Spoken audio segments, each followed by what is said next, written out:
Orange is the new black is where we dive in. Every episode we'll discuss, even the scenes that made us cuss. So follow me, join the spree. I try to space for 2 E's. Spoilers everywhere, so be warned. Super fans, please come on board. Susie's specializing all these ideas because we make it everything truly as it is.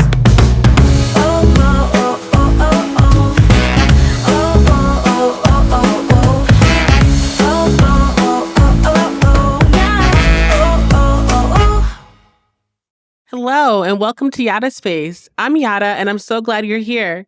This is a rewatch podcast for the Netflix TV show Orange is the New Black. Every Tuesday, I'll be recapping one episode of the show with you, but please keep in mind that this is a rewatch podcast. That means that there may be spoilers about things that happen in the future episodes, so please be warned. This is definitely a spoiler zone.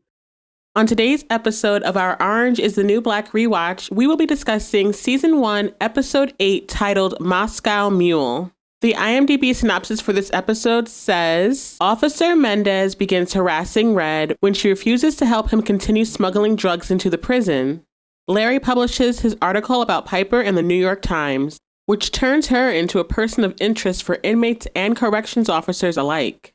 Piper's best friend Polly has her baby at the same time that a baby is being born to an inmate in Piper's cell block. Sounds like Maria Ruiz will be having her baby today as well. This episode has a backstory from Red. I believe this Red backstory is actually her origin story for how she began to smuggle things into the prison. Spoiler alert, it goes way back to when she first got to the prison as a younger woman. Phil Abraham is the director of this episode. He has directed 11 episodes of Orange from Season 1 all the way through Season 7, including one of my personal favorite episodes titled I'm the Talking Ass, which is in Season 6. And as much hate as Season 6 and 7 get, I actually have a couple of favorite episodes in Season 6, I'm the Talking Ass being one of them. Phil Abraham is probably best known for his work directing 15 episodes of the TV show Mad Men, which coincidentally is Piper and Larry's favorite show to watch together, so I find this connection to be kind of cute. Marco Ramirez is listed as the writer on this episode. He's probably best known for his writing on shows such as The Defenders and Daredevil, so he's a Marvel guy. He wrote 2 episodes of Orange, this one and episode 2 of Season 1, which we have already discussed, Tip Punch, which also had a Red backstory coincidentally. I don't know if Red is his favorite character, but apparently they like to call on him to write for her. As I always say, I know that there's more than one person in a writer's room, so I'd like to give a shout out to the writing team. Thank you all for writing such a great show. You guys told the stories that were not being told, and for that, we thank you. This episode was rated a 7.7 on IMDb, which seems to be the average rating so far from what we've seen on IMDb. As always, at the end of this pod, I will be giving my personal rating, but I encourage you guys to go ahead and write your episode ratings in the comments so that we can get an idea of what we the people think is the actual rating on this episode. Okay, so let's get into it. When the episode opens up, we are in the prison and we hear a whole bunch of sniffling and coughing going on. The first thing that we see is a line of inmates waiting to be seen by the prison medical staff, trying to get some medication because apparently everyone's sick. I can only imagine how fast colds can transfer throughout the prison. I imagine if one person gets sick, everybody's sick because they live so closely together. I mean, how does that not happen? It happens in a household, it happens in a family, so I can only imagine in a prison, if one person gets sick, everybody's getting sick. As everyone is waiting online for their medication, we see Daya run over to the trash can because she has to vomit. Spoiler alert, we know why she has to vomit. But the corrections officers, the COs, do not yet know that Daya is pregnant. And because everyone is sick right now in the prison, she can kind of sort of blend in as just another sick person. Let them think that her vomiting has to do with whatever's going around and not that she's actually pregnant. Let's see how far that lasts. In the next scene, we see Piper making a face mask out of a maxi pad. She's using her scissors to poke holes in the ends of the maxi pad. And then she's using hair ties to pull through the holes so that she can use the hair ties to put over her ears, like the elastic of a face mask. Piper is ahead of her time. We probably could have used some of these prison life hacks back in 2020. When Piper finishes making her face mask, she presents it to Miss Claudette. Like, here, a gift for you. Miss Claudette accepts the maxi pad mask. She puts it on. She looks absolutely ridiculous, but hey, it works. It literally covers her nose and her mouth. I say good engineering, Piper. Miss Claudette says, I look like Michael Jackson. Maybe, a little bit. Piper responds to her by saying, nah, I think you've got the wrong skin tone. As she puts on her mask, says, I look like Michael Jackson. And then Piper hits Michael Jackson's most popular dance moves, including the ones from Thriller, as she spins on out of their dorm area. Piper is feisty today. The next time we see Piper, she's emptying her tray in the cafeteria when Mr. Healy comes up to her and he says, well, if it isn't Litchfield's biggest celebrity, why are you hating on Piper, Mr. Healy? Piper says behind her mask, I don't know what that means. And Mr. Healy's like, excuse me, because he doesn't understand what she's saying when she's talking from behind the mask. She takes her mask down and she's like, sorry, I'm just trying to stay healthy. Why does this bring back the trauma of 2020? That's when Mr. Healy holds up a newspaper and he says, your boyfriend wrote quite the article about you. And Piper's like, oh my God, Larry, for real? Is that the Times? What does it say? Can I read it? But that's when Mr. Healy decides to be a complete dick and he throws the newspaper in the trash while Piper is mid-sentence. Just the disrespect. Mr. Healy says to her, I just threw mine away. Like, darn, sorry, can't help you. I wish I could, but not really. Just for good measure to show how much of a dick he is, he then takes his coffee cup and pours the rest of his coffee over the newspaper that's in the trash. So even if Piper wanted to go trash diving to grab the newspaper, she literally can't now because it's covered with coffee. Nice, Mr. Healy. Isn't he supposed to be the counselor? Isn't he supposed to care about their mental health? I feel like this guy is a detriment to her mental health and the mental health of many other inmates, but we'll get there. After Mr. Healy pours the coffee in the trash can, he says, too much coffee, irritates the stomach, I'm trying to cut back. And Piper gives him the death stare, like, are you fucking kidding me right now?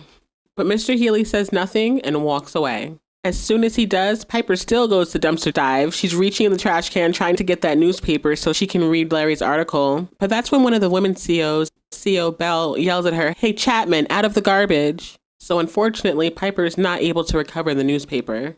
Back over at the medicine line, we see Maria Ruiz and she's about to have her turn with the medical staff. Maria's like, I don't have a cold. And she almost whispers, I'm in labor, as she starts to have a contraction. So it looks like it is Maria's baby's birthday. But that fact does not please the Litchfield medical staff. The guy is like, oh, fuck. Like, oh no, here we go. We're going to have to deal with this now. So in this episode, we will see what a woman in prison goes through to bring her baby into the world. Elsewhere in the prison, we see Red. She looks like she's sitting at a spa. She always looks like she's sitting at a spa. Before she was in the bathroom, laying under the sinks and having her legs shaved by Norma. This time, she's in the kitchen having her hair re-dyed by Norma. Is Norma her prison bitch? She is always doing things for Red. I know that's her girl, but like, I don't ever see Red reciprocating. But anyways, Red is sitting here in the kitchen like a queen as Norma is touching up her hair's dye job. She's got to keep that red popping. That's when Porn Stash, aka Mendez, comes into the kitchen and he's like, hey, Red. Red does not even give him the respect of opening her eyes. She simply says, if you're here to ransack my kitchen again, go right ahead. Actually, the shelves could use a little dusting. She's not fazed. She does not give a crap about this guy and his intimidation tactics. But Mendez says, no, actually, I'm here to do you a favor. To which Red says, no thanks. But Mendez continues and he tells Red that one of her prison daughters woke up going through withdrawal this morning. That got Red to open her eyes. She looks over at Mendez and she's like, withdrawal from what? My girls are clean. But Mendez says, well, it looks like this one slipped in the mud. Mendez goes on to say that now that her supply has been compromised, looks like Tricia is going through the detox blues. So we find out here that it's Tricia who's going through withdrawals. And that's because Mendez still hasn't brought her the drugs that she paid for. And now she's going through withdrawal. That's when Red tells Mendez, well, then it's your fault. This is your mess. You deal with it. Mendez walks right over to Red, stands right up over her in a very intimidating way and says, you do not want to see how I would deal with it. The prison doesn't want a junkie on their records, and I'm pretty sure you don't want anyone to think that you've been a bad mommy. So you're going to walk her through it, he says as he puts his finger on Red's lips, talking about quietly.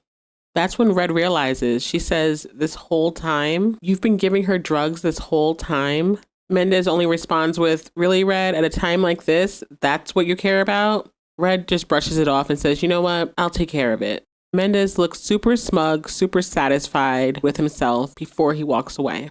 That leads us into a Red flashback. So we're in Red's family store in Queens, and the Russian men that her husband runs with are sitting at the table trying to figure out how to get more business for their produce distribution company. They're basically complaining to each other about how everyone keeps undercutting their bids, and so they keep losing clients. The man in charge of the table says it doesn't even matter about the price. He's explaining that basically they need more business to bring in money to explain the illegal money that they're getting. Basically, the produce distribution company is just a front for their illegal business. So all of these big scary mob men are sitting in the middle of Red's store having this conversation, trying to figure out how to cover up their illegal business tracks. And Red is just overhearing, listening, cleaning, doing her thing when she decides to pipe in and say, maybe you're not thinking big enough. Red explains restaurants come and go, even us. Our store, we almost close like every other week, but not schools, not hospitals. She's explaining that they need something big and something steady. That way you're not out chasing bids. And you know what? Red is absolutely right. That is a smart business move. Why have a billion little clients when you could have a couple of big guaranteed clients? I think that's pretty smart. And because her idea is so smart, even though these men are extremely patriarchal, they are for sure listening to what she's got to say. So she continues and tells them a little anecdotal story about her father. Red tells them that her father used to sell candy up and down the street until the soles were worn on his shoes. She says until one day when he passed an army base right after the soldiers had lunch. That was when he realized all he had to do there was stand there and open up his box. All of his customers came right to him and he sold out. And so that's what he did day after day. There were always soldiers, they always had to have lunch, and they always wanted candy bars. Her father didn't have any more holes in his shoes after that. I think that's a great anecdote, and I think it's pretty interesting how Red, a woman, was able to command the attention of these men who really don't want to listen to her, really don't care what she has to say, but they listened, and after she finished speaking, they're still processing. And sure, her husband tries to put her back in her place as the wife by asking her to get him some more ice cream, to which she says, of course, honey, she's going to play her role, but let's not leave Red in the kitchen. Red's got some smart ideas, and I think they'd be smart to listen to her. As Red walks away to get her husband his ice cream, he mocks her openly to the table. He goes, da, da, da, da, da, da, da, with his hand, just like as if she talks too much. All the men laugh, except for the one in charge. He's still looking at Red, and he's still processing what she just said. He knows she's got a good idea. He knows.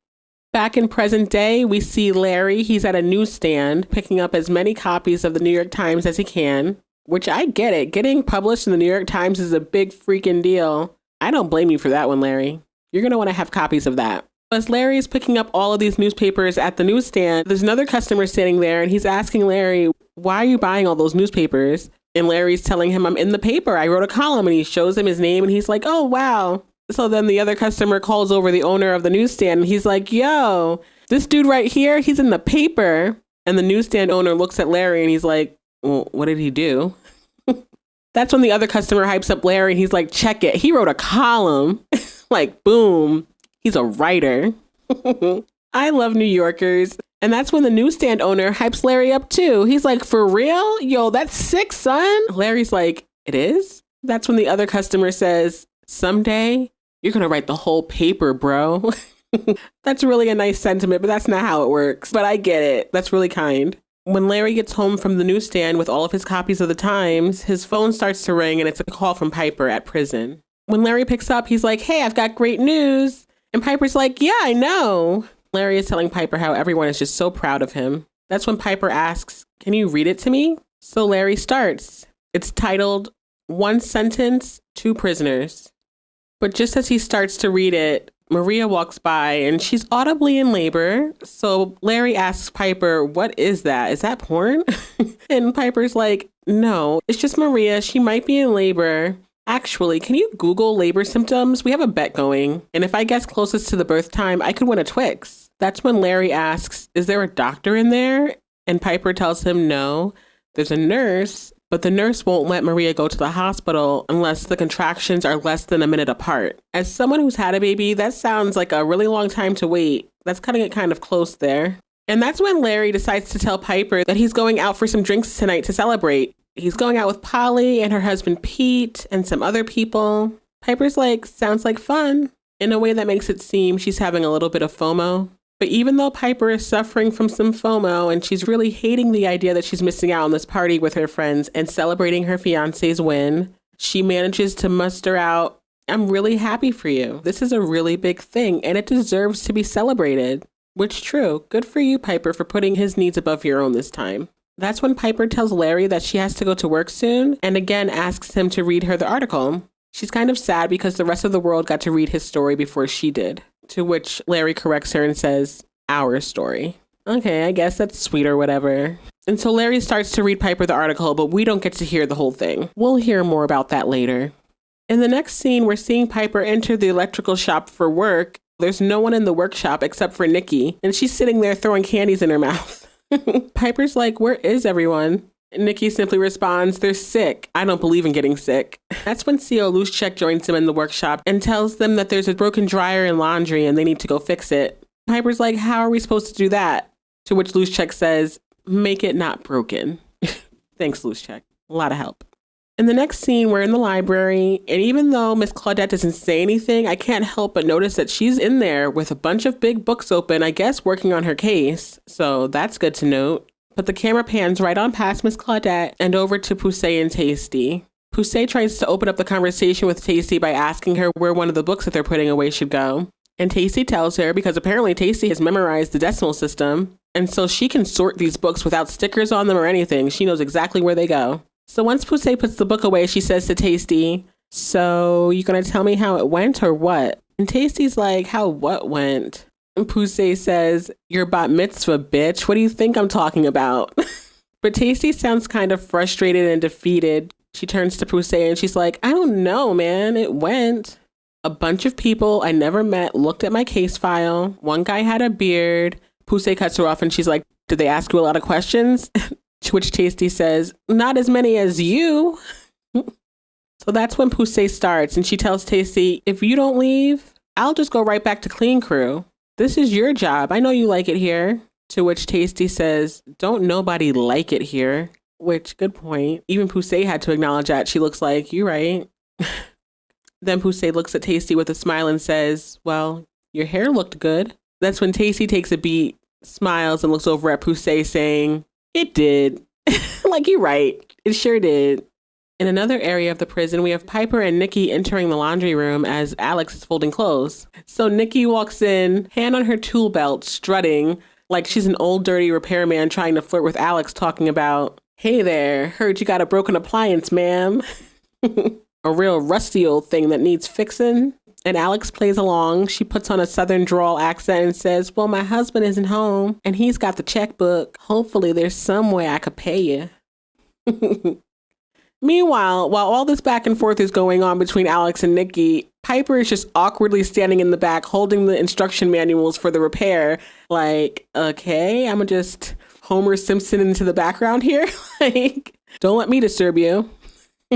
Eventually, Alex cuts the act and tells Nicky, all right, well, the broken one's over there and her name is Myra. So the broken dryer, the ladies have nicknamed Myra. Behind them, they hear something falling to the ground. They turn and they see Norma at the doorway throwing what looks like maybe sunflower seeds or something like that towards Nicky.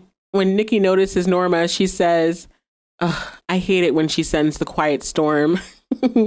She being Red. Apparently, she sends Norma out like a little messaging bird, delivering her messages around the prison. So Nicky hands Piper the tool belt and goes to follow Norma to figure out what Red needs. When Nicky leaves the laundry room, Alex walks over to Piper and says, you don't look half bad in those. Little compliment. That's nice. Piper looks at her like, oh, you're talking to me now? We're being nice? But she keeps her cool and she goes to grab her repair manuals, says thanks as she turns to go start on her work. It looks like Piper's trying to give off that unbothered vibe. And there we get another cool transition because as Piper walks away to start her repair, Alex asks her, "Are you sure you know what you're doing?" And then in the next scene, we hear Nicky respond, "I have no idea," except Nicky is talking to Red. That was a really cool transition through dialogue. So we're over in Red's office with Nicky, and Nicky has just told Red that she has no idea, to which Red says, "Don't lie to me." Nicky goes on and says, "She made a mistake, okay? She's only 19 years old," talking about Tricia.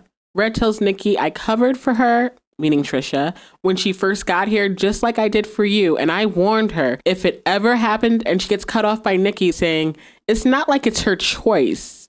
Exactly, Nicky. Tricia doesn't really have a choice in this. We're dealing with addiction here. Nicky tells Red, "Tricia's an addict. She had a slip, but we can help her. We just have to give her a chance." But Red is done. Red says, "No more chances. 2 strikes. That's what she gets. Russians don't play baseball." Ain't no 3 strikes over here, okay? We're doing 2 and that's it. You're done.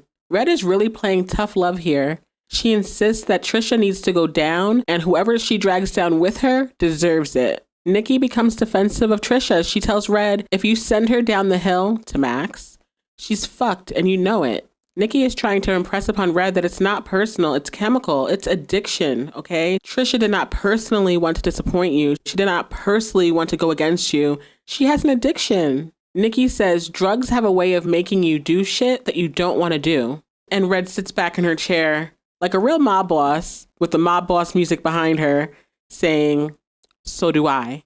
So it looks like Red is drawing a hard line in the sand on this one, and she is not willing to help Tricia at all. Zero compassion for her addiction, and she just wants Tricia to meet the natural consequences of her actions. She is not interested in helping her this time, which is unfortunate, honestly. In the next scene, we're back in the laundry room, and as Piper is working on fixing the dryer, she gets shocked by electricity, which makes Alex laugh. Piper simply says, "I look pathetic. I'm aware." As much as I said in the beginning of this podcast that I'm not a Piper fan, clearly that's not really true. Piper annoys me sometimes, but I like Piper all right. And honestly, I am Piper in some ways. Like this, I would look absolutely ridiculous trying to figure out how to repair a dryer.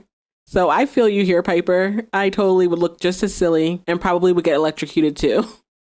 Alex insists that she was not laughing at Piper, and she goes on to say that anyways, this is significantly less funny than the time you tried to fix our toaster with a hot glue gun, which makes Piper laugh. Nice to see them warming up the ice of their relationship, thawing that out a little bit, being a little bit nicer to each other. And since they're becoming a little bit more friendly, Alex decides to let Piper in on a little bit of hot gossip. Alex tells Piper that since she's been doing the laundry, she not only does inmate laundry, she also does the CO's laundry. And apparently, every once in a while, she finds a pair of men's boxers in with CO Bell's laundry. That is CO Wanda Bell, our lady CO. She's the CO who processed Piper when she first got to prison, had her doing her squat and cough. The one that calls Larry the fiance, that CO Bell. So apparently, every once in a while, Alex finds a pair of men's boxers in with her laundry. And apparently, the boxers that she finds in there have a name stitched into the hem. They belong to CO O'Neill. So this is how we find out that CO Bell, Wanda Bell, has a relationship, or at least a situationship at this point, with CO O'Neill. So Piper and Alex are just laughing together, talking about where does his belly go in these things? Like, he's kind of a big guy, you know? They're just laughing together, which is nice to see them finally being nice to each other. But that's when Pennsatucky comes over to hate on them. She's like, "Hey, y'all having fun? Like, what's all that laughing about over there?" And Alex gets a little bit tough with her and says, "We're just getting started, bitch." Do I like Alex? I think I might like Alex. I'd never really disliked Alex, but I never really saw what everybody else sees in her. I mean, I get it a little bit, but in this instance, with her sticking up for Piper the way that she does, that's hot. That is hot. That is nice to see. Even though Piper and Alex are not on the best of terms, Alex still finds it in her heart to stick up for Piper and tries to protect her in the ways that she can. And I think that's kind of hot. I'm starting to see it. I'm starting to see the way that y'all see. So while Pennsatucky is in the laundry room folding clothes with them, Alex asks Piper if she needs help with the dryer repair. And Piper's like, no, please don't. I saw somebody else get a shot just for helping Nicky hold a ladder. Like, we're not allowed to trade jobs. You're not allowed to help me. I'm not allowed to help you. Let's not get in trouble. I'll figure it out. Piper looks over at Pennsatucky and then back at Alex and says, I don't want any trouble. Meaning, Tiffany's over there and I'm not trying to get in trouble when she goes and blabs about this. So no, please don't help me. But Alex says, fuck her. I'm going to help you. No strings attached. As she looks Tiffany dead in the eye and Tiffany looks her dead in the eye. Like, we see each other. And Piper's looking at Alex like, well, damn. Okay, I see you. I think Piper thinks that's a little bit hot too. Oh, man. Okay, so in another area of the prison, we're seeing Tricia. She's in her bed and she's sweating, clearly going through some withdrawal. When Nicky comes into Tricia's dorm area, she asks her, how's it going? Tricia says, I've been better. Nicky goes on to say, if I tell you it gets easier, does that make me corny? And Tricia, without missing a beat, says, it makes you a liar. Nicky kind of half smiles in a way that says, yeah, you're right. I tried. She walks over by Tricia's bed and hands her a small carton of orange juice. Nicky tells Tricia a story about once when her mom sent her to a rehab and the nurses had her strapped to a bed that looked just like the one in prison. Nicky tells Tricia that the nurses hated her because she kept making exorcist jokes, which we would expect nothing less from Nicky. That's when Tricia says, I might actually be lucky that this happened now. The guards will just think that I got the flu like everyone else. Nicky tells Tricia, in a few days, you're going to be wishing you had the flu. And that's when Tricia says, I'm lucky that you're here with me. I'll get through it. I'm going to get back on track. No one will even find out that I was using. But that's when Nicky says, sure they will. Tricia's like, how? You guys got my back? I never snitched on anybody, so who's going to tell him? And that's when Nicky says, you are. And she follows with Red's marching orders. She tells Tricia, 2 strikes. That's all you get. Nicky goes on to say, Red sent me. She doesn't play baseball. But Tricia is basically begging. She's like, I'll quit, Nicky. Please don't make me go down there. Nicky says, this isn't about you. Red's fighting a bigger fight. Shit's changing around here. That's when Tricia cuts her off and says, but she's supposed to take care of us. But Nicky has zero empathy in her face, voice, mannerisms, anything right now. She looks directly at Tricia and she tells her, you're going to get up. You're going to walk down to the CO's office. You're going to tell them that you were using and throw yourself on his mercy. Tricia's like, no, they'll put me in the shoe and I'll die in there. Nicky says, you won't die. You'll suffer. Oh my gosh. My goodness, Nicky's eyes are so cold here. I'm sorry. I have to give it up for Natasha Lyonne again. Her acting here is just amazing. Her face, her eyes, they look so cold as she's giving Red's marching orders, but somehow they still look pained. Like, I'm going to be cold and give you these marching orders exactly how they were given to me, but I don't want to do this. There's something still in her eyes that says that she does not want to do this, that it pains her to do this. Damn, that's good acting. Tricia looks at Nicky and says, you're supposed to be my family. Nicky simply says, not anymore. And yeah, she's got a tear in her eye. This is killing Nicky. She does not want to do this, but she's doing it because Red told her to. As Nicky gets up and walks away from Tricia's dorm area, Tricia screams, Nicky, please, please don't go. Nicky, please don't go. And as we see Nicky walking away, she's crying. She's wiping tears and she's crying. This is killing her. I imagine she's probably thinking this could easily be her. And the reality that she's leaving Tricia to deal with this on her own probably hurts a lot. Over in Spanish Harlem, Maria is still laboring. And if we remember, she shares a dorm area with Daya. So across from her bed, Daya is coughing and trying not to throw up over there. That's when Daya's mom tells her, you quiet. She's laboring over here. Daya asks, is the baby going to be staying with us? And Aleda looks at Daya like she's dumb. She's like, do you see any babies around here?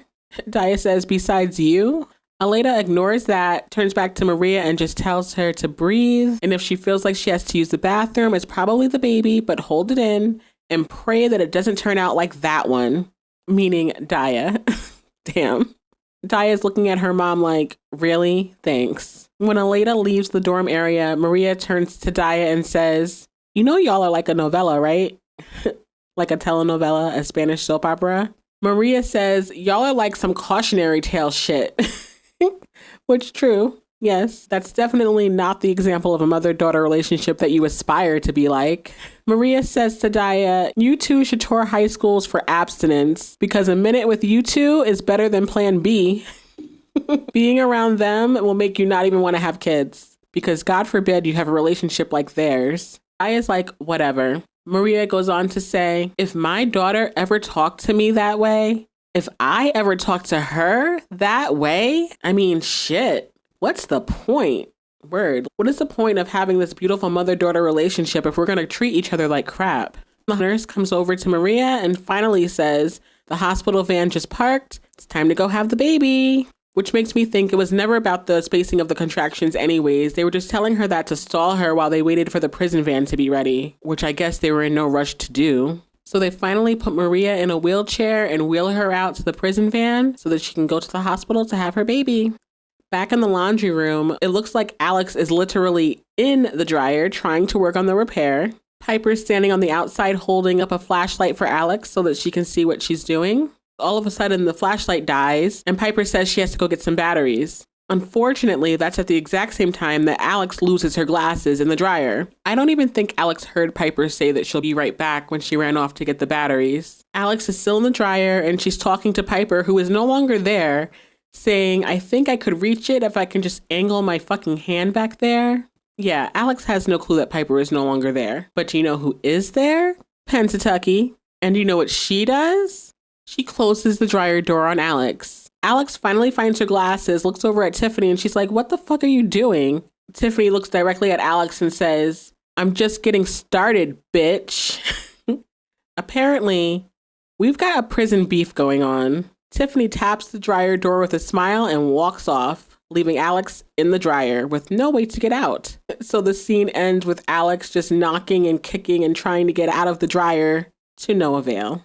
In the next scene, we see Caputo, and he's popping 2 of those little airborne fizzy tablets into some water. I guess he's trying not to catch the prison cold.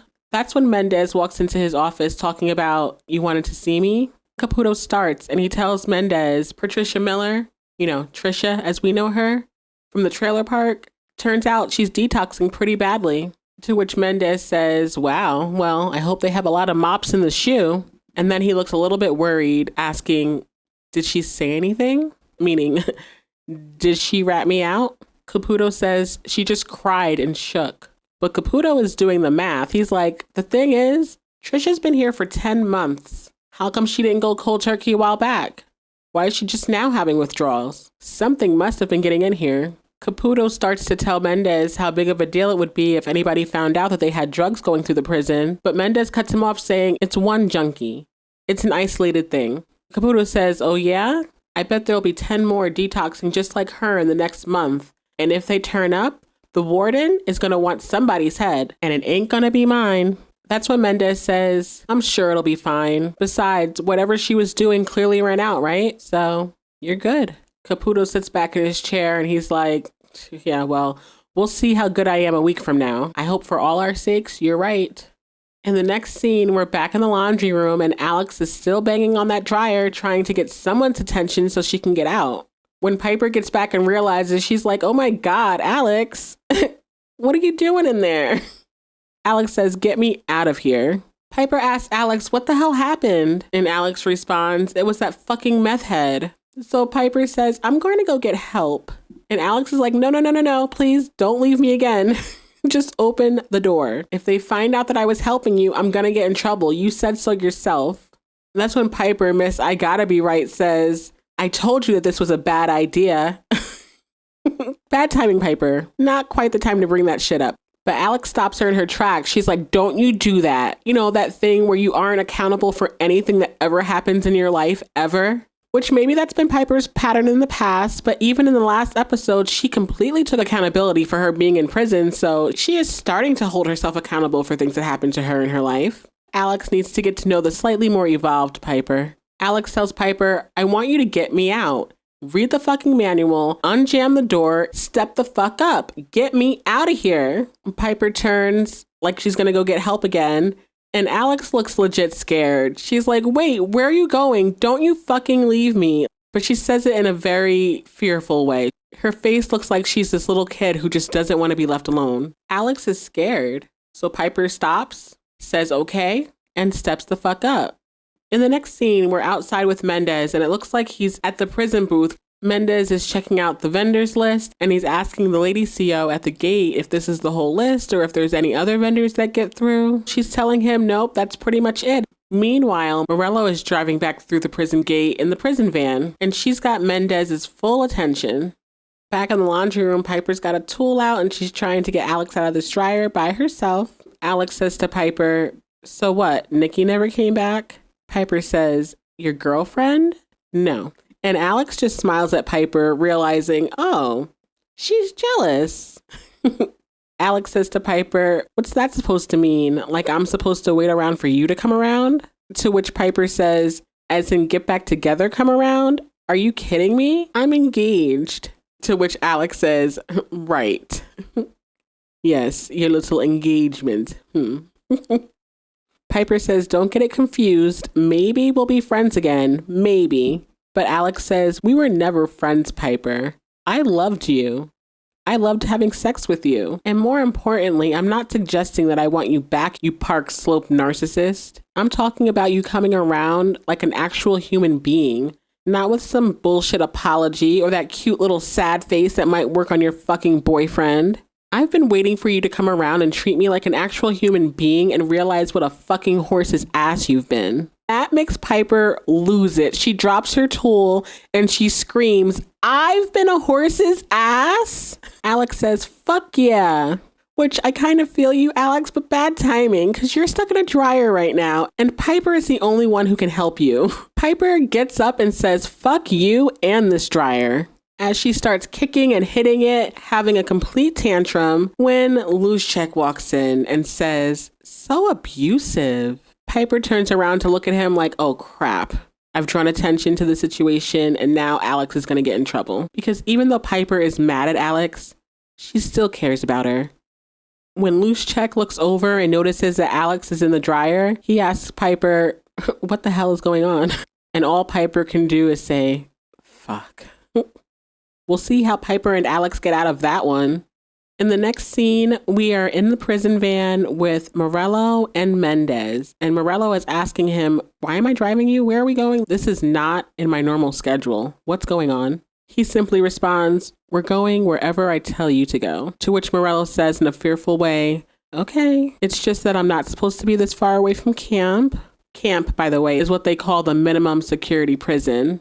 Camp. Because it's supposedly the lighter side of prison. So when Morello tells Mendez that she's not supposed to be that far away from camp, he says, well, you're not supposed to wear that pretty whore lipstick either, but you do, don't ya?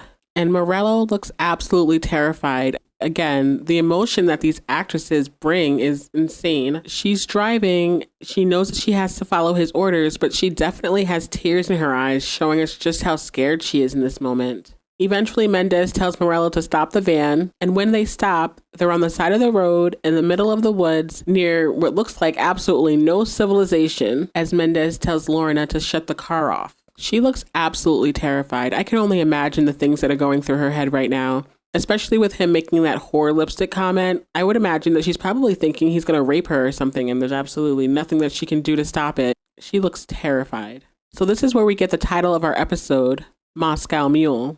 Mendez starts and he says, the old Moscow Mule. Lorna asks, Red? Mendez continues, she's got a way of bringing stuff in. It's not really up to code, do you know what I mean? And Lorna's like, no, I have no idea what you're talking about. She is not about to rat on Red right now. But Mendez persists. He says, I need to know how. Lorna continues playing dumb. She says, I don't know what you're talking about. I drive. I don't work the kitchen. Mendez says, I know, you're afraid of her. Shit, I don't blame you. But you know what? And then he takes off his seatbelt, which makes Lorna look really afraid. She's looking at the doors all around the van, almost as if she's looking for a way to get out of here if things go left. He continues, there are things out here much worse than some scary Russian bitch. Mendez reaches over to Lorna's seat and he says, I'm going to ask you nicely. And then the third time, it's not going to be very nice for you. Lorna's eyes are visibly tearing up now, but she's still not trying to snitch on Red. She says, I told you, I don't know what she does. I drive and I do what I need to do. And I can't help you because I really don't know. So you do whatever, she says defiantly, looking directly into his eyes. Mendez actually backs off. He grabs his sunglasses and tells her, start the car, inmate. You're too far from camp. So Morello does and gets the heck up out of there. Back at camp, we're in Mr. Healy's office and Luschek is turning in Piper and Alex. Mr. Healy asks, what were you two doing in there?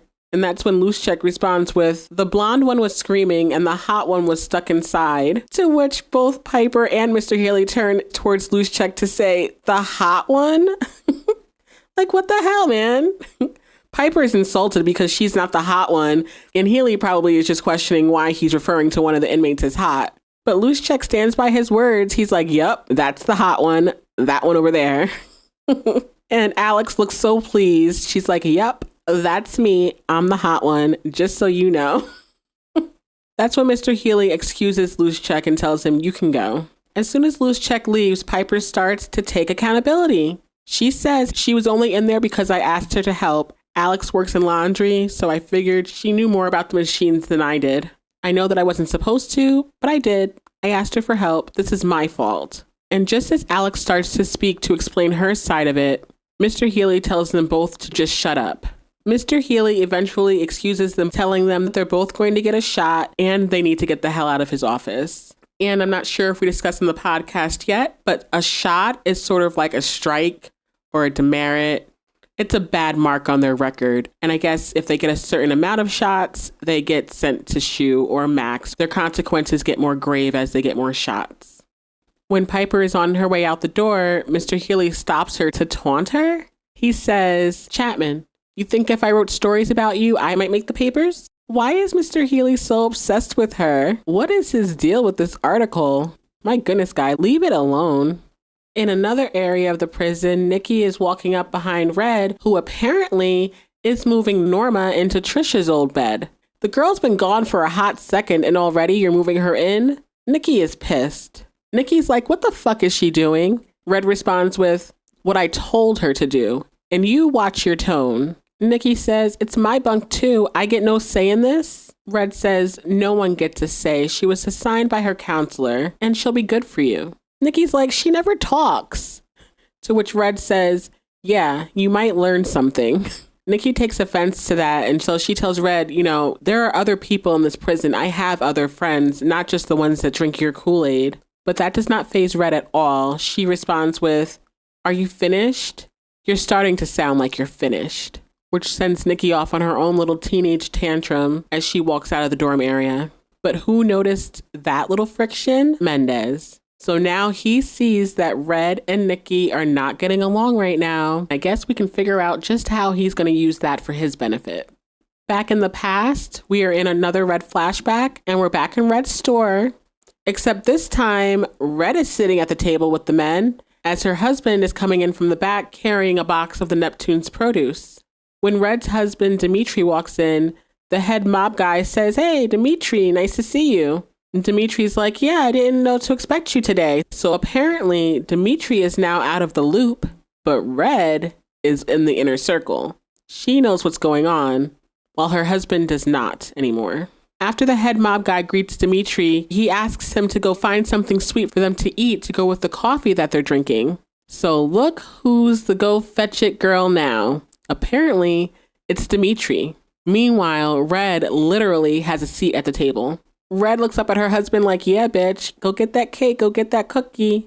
I'm the jefe now. So Dimitri has no choice. He's like, yeah, okay, fine. I'll go do it right away. I got y'all. As soon as Dimitri walks away, the head mob guy turns his attention back to Red and he says, anyway, our guy looked into the government contracts thing and it looks like we're going to be able to work something out. So come to find out, Red's idea for getting contracts was a great idea and it's working out for them. So that's how Red earned her seat at that table. Good for you, Red. I'm glad they listened to you. Back in the present, we're at some bar and Pete is toasting Larry to celebrate his column coming out.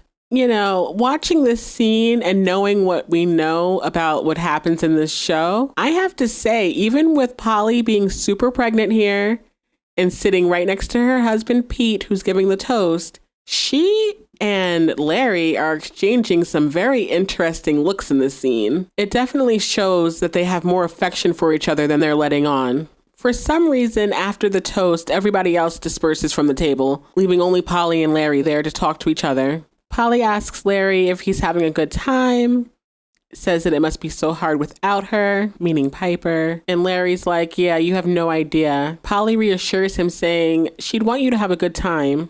And he's like, I know. Oh my gosh, these Larry and Polly scenes. I am doing this for y'all. If it was up to me, I'd probably skip this scene completely. So Larry goes in about how he knows he should probably be feeling thrilled right now since he's in print. He's young-ish, he's healthy-ish, he's alive, and yet he feels like it's overwhelming how lucky he is. But still he says that every night when he goes to bed, he has this gnawing feeling that what he has still isn't enough. Larry asks Polly, does that make me a selfish, fucking, ungrateful douchebag? Polly does not answer him. Instead, she says, Larry, honey, which honey, okay. Larry, honey, take me to the hospital. It looks like Polly is officially in labor as well. Back at the prison, Miss Claudette and Piper are laying in their beds. When Miss Claudette asks Piper, how is it when your fiance comes to visit? Like, what's that like? Piper says it's good with a smile, but that smile kind of fades. And then she says, it's weird. Sometimes it feels like there's never enough time, but then other times it feels like there's actually too much time. And Miss Claudette's confused by that. She's like, what do you mean too much time? But Piper explains, you know, there's nothing to really talk about. They don't have as much in common anymore. And there's not like there's a menu or a TV to watch to keep the conversation going. Piper says it's just us looking at each other. But sometimes you just need to look away. The look in Piper's eyes, I think, tells the audience that she is questioning that relationship with Larry right about now. But Piper decides to ask Miss Claudette a question. She says, you know, I heard that you've never had a visitor here. Can I ask why? Miss Claudette responds, I guess I just had to look away.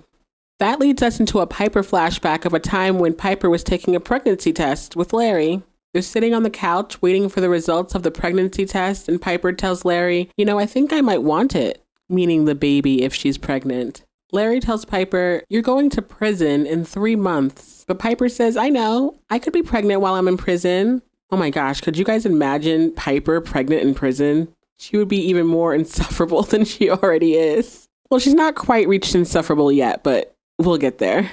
That's when Larry asks Piper, are we at least going to talk about other options? Piper's like, you mean? And Larry cuts her off saying, it's not Voldemort, you can say it. Abortion. It's not that I would insist. Your body, yourself, it's a wonderland. It's your thing. And he's explaining that when Polly and Pete told them that they were pregnant, he felt panicked before he felt happy for them. And Piper looks devastated. She says to Larry, so you're saying that you don't want it? But Larry reassures her and says, of course I want to have a family with you, Piper. But he goes on and explains that the baby would come home and she would still be in jail. So Larry wants to start a family with her, but not like this. This is not how he pictured it at all. And so they check the pregnancy test and they don't show it to us. But Piper says, I feel sad. Larry says, I feel sad that you feel sad. And unfortunately, I feel sad too. I know that feeling all too well of wanting a pregnancy test to come out positive and it just doesn't. And it's devastating. That transitions us to the present where Polly is in her hospital bed having just given birth to their baby. Larry's on the phone with Piper trying to fill her in on everything that happened with the labor and the birth because Polly is her best friend after all. I'm sure Piper wanted to be there, so hearing about it is the next best thing. So Larry fills Piper in on all of the drama that it took to get Polly to the hospital. When Piper asks Larry if Polly got the extra stitch, he's like, yeah, I don't know what you're talking about. He goes on to say, but anyways, everyone was asking about you, Pipes. Everyone at the bar, literally every chance they got. People like you, Piper Chapman, even people who haven't met you. Larry goes on to say that even one of Polly's friends who's never met Piper before said that she felt like she knew her because of how well Larry captured her spirit. That's when Piper says with tears in her eyes, "She doesn't know me. The girl that you wrote about, that's not me." And Larry's like, "What do you mean?" Piper struggles with that one, eventually saying nothing. She instead asks Larry, "Do you think that I'm a narcissist or a horse's ass?" And Larry's like, "What? No, of course not. Why would you even ask that?" And Piper's starting to lose it here. She seems really overwhelmed. She tells Larry, "I missed your party and I couldn't get the dryer open and I wasn't there when my best friend had her baby. It's just shitty." Aw, I feel a little bit bad for Piper. It looks like she's feeling like she's failing everyone that she cares about. From Larry with the party, to Alex with the dryer, and even Polly with the baby being born. Piper starts to cry at the phone bank when the weeping woman comes over and hands her a tissue, because of course she has some. In the next scene, we are in the multi-purpose room and it is loud. The girls are rowdy. All the tables are full of activity when CO O'Neill wheels Maria in. It looks like she's back from giving birth to her baby at the hospital. She no longer has her big baby bump and she looks absolutely stoic. As soon as the girls notice her coming into the room, everything quiets down. All eyes are on Maria. She looks like she's been crying. That's when Gloria gets up and she says, "I got her. Like, I got it from here." So CO O'Neill takes a step back and lets Gloria take over. I actually wasn't expecting to get emotional about this one this time, but as Gloria gets behind Maria to push the wheelchair, she leans over to her and says in Spanish, "Come on, honey, you're not alone," which is really touching to me right now. I really can't even imagine how it must be for Maria to have given birth to her baby and then be forced to leave that hospital without her, having absolutely no idea when's the next time she'll be able to see her, hug her, kiss her again. And as a mom, that breaks my heart. Maria looks like she's trying to be so strong here, but while you can see the strength in her face and in her stature, the way she's sitting, you can also see the deep hurt behind her eyes. These actresses are just amazing. I just have to give a shout out to the actress who plays Maria, Miss Jessica Pimentel. Pimentel? Is it Pimentel or Pimentel? Either way, Miss Jessica, you did your thing with that scene and you do your thing with Maria all throughout the series. Maria is a character whose arc is amazing. On my most recent rewatch, Maria joined the list of one of my favorite characters. I really enjoy her story, and frankly, the acting from Miss Jessica is just top tier all the way throughout. So we thank you for using your talents to bring Maria to life. You definitely do her justice. In this scene, girl, your hurt and your strength are on full display, and it's just as beautiful as it is heartbreaking. As Gloria moves Maria through this now very quiet multi-purpose room, everyone is looking at her. All eyes are on Maria. Everyone in that room looks like they feel the same way that I do, just heartbroken for her, in awe of her strength. Gloria is a great friend because as she rolls Maria through this room and she feels all the eyes on her, Gloria starts rubbing Maria's shoulder as if to say, "It's okay, it's gonna be okay." Trying to comfort her. A beautiful show of love and support from Gloria. In the next scene, we're in the prison's chapel, and it looks like Nicky is laying there listening to music with headphones. Mendez tells her that the chapel is supposed to be used for prayer. Nicky says, "Never heard of it." That's when Mendez decides to cut to the chase. He tells Nicky, "We need to talk." Mendez starts by telling Nicky that he heard about her roommate and how she was sent down to Max with an extended sentence. He says it's a raw deal. He goes on and says to Nicky, "I have some questions for you about Red and the way that she runs her business. And I would think that a smart, savvy person like yourself would know an opportunity." But before he could even finish his sentence, Nicky offers it up on a platter. Nicky tells Mendez, "Neptune's produce. You want to know how she gets the contraband in? It's Neptune's produce. That's it. Now leave me the fuck alone." Wow, Nicky must really be mad at Red to just offer up that information to him. She got nothing out of it, and I bet Red is going to be pissed. In the next scene, we're in the prison cafeteria, and we're hearing CO Bell over the loudspeaker saying, "Don't forget to wash your hands. Clean ladies are healthy ladies." Which, again, this show is way ahead of its time. Was this not the advice we were following in 2020 with COVID? When Tacy walks over to Pusey's table, she looks totally out of it. She's not saying anything. She's kind of staring straight ahead of her. She's just out of it. Pusey says, "What's up, T?" But Tacy says nothing. Poussey looks confused, but just continues talking, filling in the space. She tells Tacy that we have to get some hot sauce in here, like you said. And if that shit don't come through soon, you got to start filibustering the whack. That's when Tacy leans in and says, I heard back from the board. I'm getting out. Poussey's like, what? Wait, you ain't playing? They start laughing together and do a little handshake, twinkle, twinkle. They are very excited, as they should be. Tasty's about to have her freedom. Spoiler alert for now.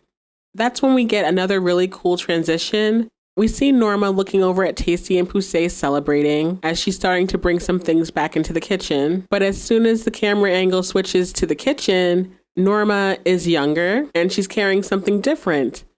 In this scene, she's carrying a box of Neptune's produce. And who do we see walk into the kitchen? But a young Red and a young Mr. Healy. As Red and Mr. Healy are entering the kitchen in this past scene, we hear them make an announcement over the loudspeaker about anthrax. So that helps us to get sort of a timestamp for when Red came to the prison. When I Googled, they started talking about anthrax in the mail here in the US around 2001.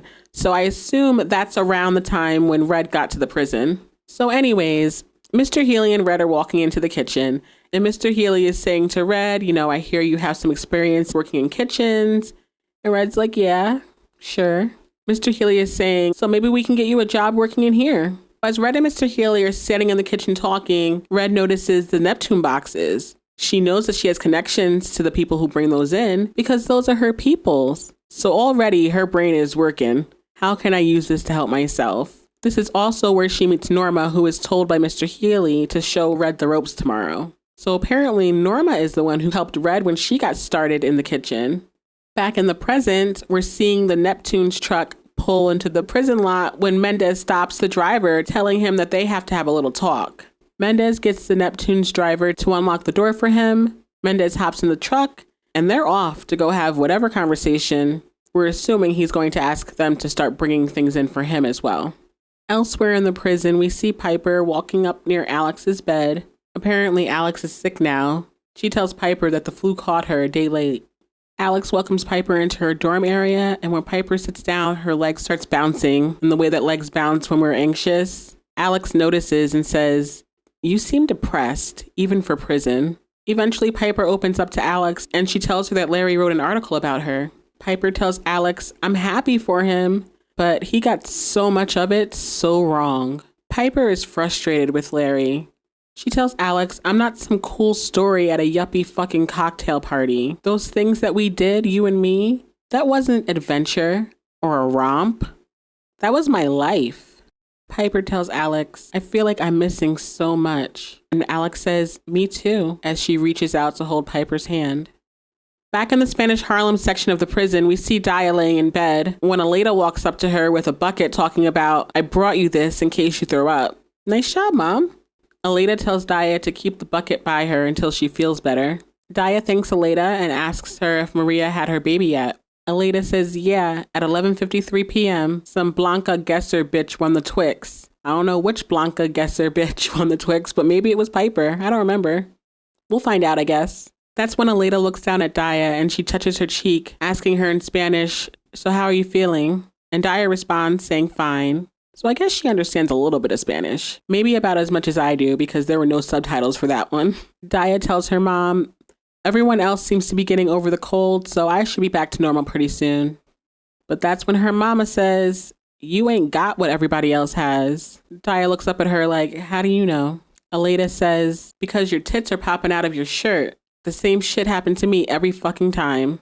Daya's like, every time what? Still lost, clueless. What are you talking about? Aleda reaches down to Daya and tells her, you'll feel better in about 9 months. Which I guess is when it finally clicked to Daya that, oh crap, I guess I'm pregnant. She doesn't look upset about it. She doesn't look happy about it. She looks like she's just processing it as we go to our orange screen indicating the end of the episode. So that's our episode, season 1, episode 8, Moscow Mule. Again, IMDb gave this episode a 7.7. You know what? I think I'm going to go one above IMDb and give this episode a 7.8. I do think it was like a basic episode of the show. However, I think it gave us a really important part of Red's story.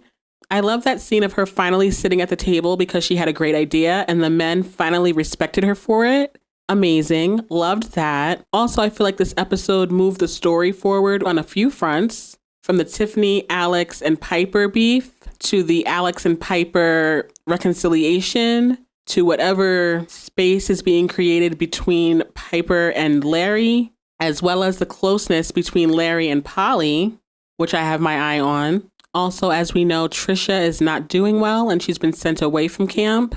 Meanwhile, Mendez is trying to figure out a way to get more illegal things into camp. And all of that is set into motion in this episode. Also, I just have to give it the extra point for that amazing scene when Maria Ruiz first got back to the prison after giving birth and Miss Jessica gave that amazing performance. Yeah, I mean, I have to give them the extra point off of that alone. That was beautiful and it made me cry. For those of you keeping count, that's my second cry on the podcast. There will be many more. There are many amazing storylines, actresses, and performances in this show. I will definitely be crying again in the future. Next week's episode, we will be discussing season 1, episode 9, titled Fucksgiving, which is a classic episode of the show and the highest rated episode on IMDb thus far. IMDb gave that episode an 8.3. So, very good episode, very important episode. And honestly, even though the show came out in bulk in July of every year, I'm pretty impressed with how these episodes are lining up with our calendar this year. We had our WAC election the same week as our actual election in this country a couple of weeks ago. And now we have our Fucksgiving episode the same week as Thanksgiving here in this country. And I think we pretty much stay on track all the way through Christmas. If you know, you know, season 1 ends with a Christmas pageant, and I believe that episode will be coming out around Christmas time here, so I think that's pretty cool. Anyways, next week's episode, season 1, episode 9, Fucksgiving. The IMDb synopsis for that episode says, Piper is in high spirits when she makes peace with Alex and awaits a visit from Larry on Thanksgiving. However, Healy's true colors come out when he throws Piper in solitary confinement for dancing with Alex. The frightening experience of solitary forces Piper to take a serious look at her life and come to several conclusions about the future. So yeah, a lot of things happening in that episode. We will also be getting a backstory from Alex in that episode. So we get to know more about her and her life growing up and some of what goes into making her the woman that we see today. So I'll see y'all back here, same time, same place next week. Thanks for hanging with me in Yadda Space. Don't forget to comment your favorite lines from the episode and let me know your personal rating for this week's episode. Mine again was a 7.8. But what do you guys think? I would love to hear yours. So that's going to do it for this week's episode. If you aren't already, please make sure you are following the Yadda Space Pod on your favorite podcast platform, YouTube, TikTok, so you don't miss out on future episodes. Also, like the theme song says, it's Yadda Space with 2 E's. Okay, thanks for listening. I'll catch up with y'all next time here at Yadda Space.